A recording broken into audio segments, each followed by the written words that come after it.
Alright, there's pretty much two ways to do this. The first one is by pressing Option Shift F. You're going to get this message. You just click this button for Install Formatter, and it's just the third extension, and you click Install. The second method would be pretty much the same thing. You go to Extensions, and you're saying Tailwind Formatter.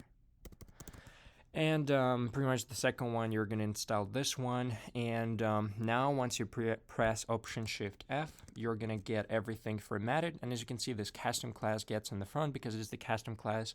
And it's basically ordered in a way that is logical and that is in correspondence to the Tailwind official documentation.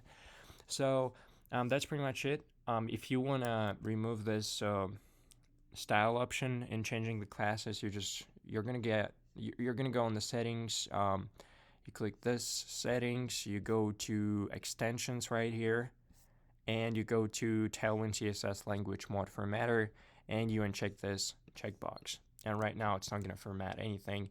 Rearrange the classes. So that's pretty much it. Thanks a lot, and have a good day.